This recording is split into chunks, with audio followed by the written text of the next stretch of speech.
যেতে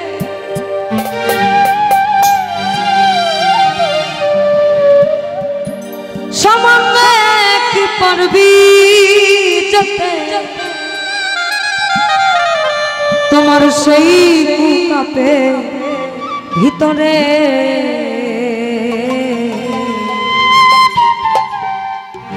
যে পথে সাই চলে ফিরে ও তার সন্ধান কে জানে ও তার সন্ধান কে জানে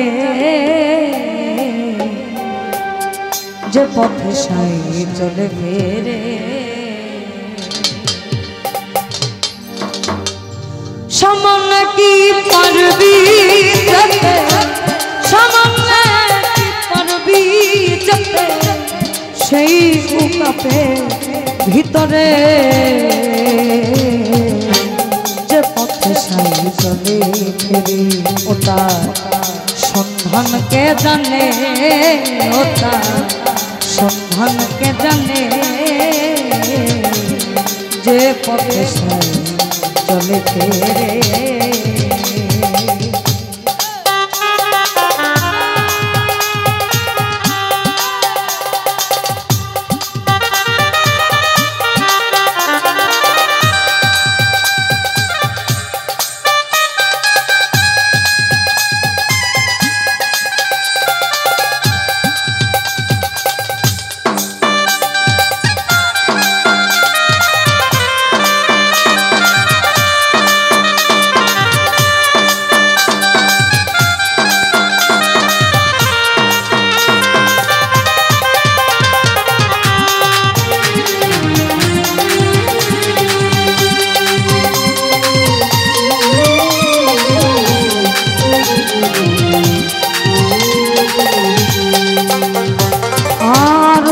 পথে আছে সোনা বিষম লাগি নির্ভর যদি কেহ আজ গবি যায় অমনিও ছবে ওরে পলক ভনে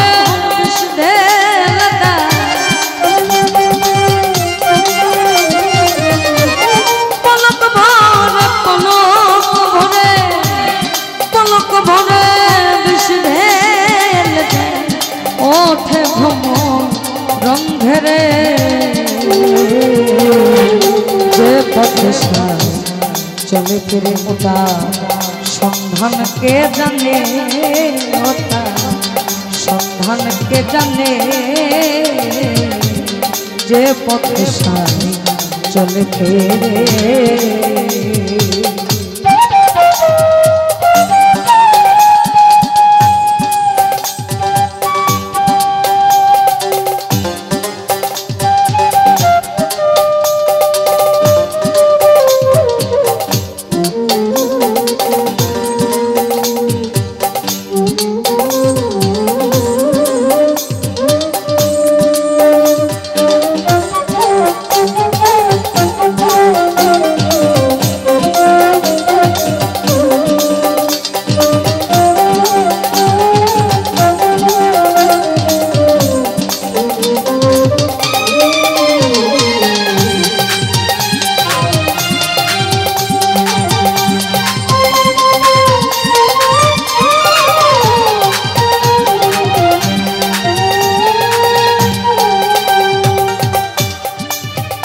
অনেকে বলে গুরু গুণে শিষ্য, যার বাস্তব প্রমাণ হচ্ছে এটা।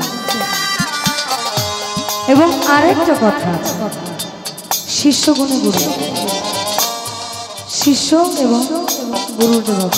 গুরু যদি হয় ভবপারের কাণ্ডারী, শিষ্য হচ্ছে গুরু। কারণ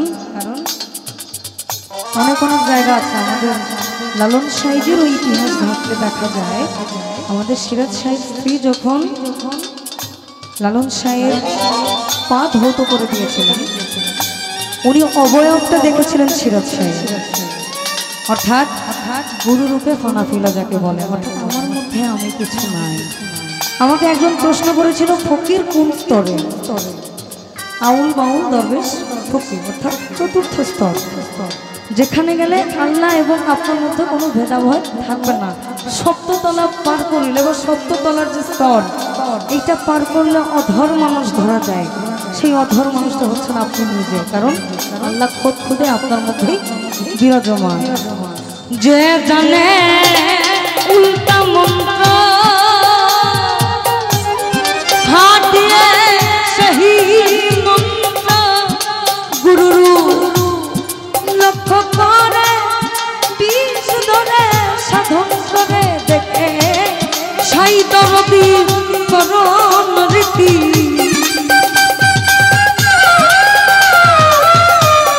সাই দরদির করণ রীতি দর্শন দে বেতারে যে পথে সাই চলে ফিরে ওটা সন্ধান কে জানে, ওটা সন্ধান কে জানে। যে পথে সাই চলে ফিরে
এমন ধারা যদি কে জানে চৈতন্য রূপ যারা জ্ঞান শেখেন তার দ্বারে, ও মন জ্ঞান শেখেন তার দ্বারে। আমার সাই দরদি এমন ধারা যদি কে জানে চৈতন্য রূপ যারা জ্ঞান শেখেন তার দ্বারে, ও মন শেখেন তার দ্বারে। ভয় পাইয়া তু জন্মবধি সে পথে নাগাস যদি হবে না ভজন সাধন সিদ্ধি শুনে মন ধরে ফকির মন বলে যা করেন ফকির লালন বলে যা করেন থাকতে হয় এই পথ ধরে। যে পথে চলে ফিরে ওটা সন্ধান কে জানে, ওটা সন্ধান কে জানে। যে পথে সাই চলে সামান্য কি পারবি যেতে, সামান্য কি পারবি যেতে, সামান্য কি পারবি যেতে ওই গোলাপে ভিতরে। যে পথে সাই চলে ওটা সন্ধান কে জানে, ওটা সন্ধান কে জানে। যে পথে সাই চলে ওটা সন্ধান কে জানে, ওটা সন্ধান কে জানে। যে পথে সাই চলে সন্ধান কে জানে, ওটা সন্ধান কে জানে। আমার যে পথ সাজ চলবে রে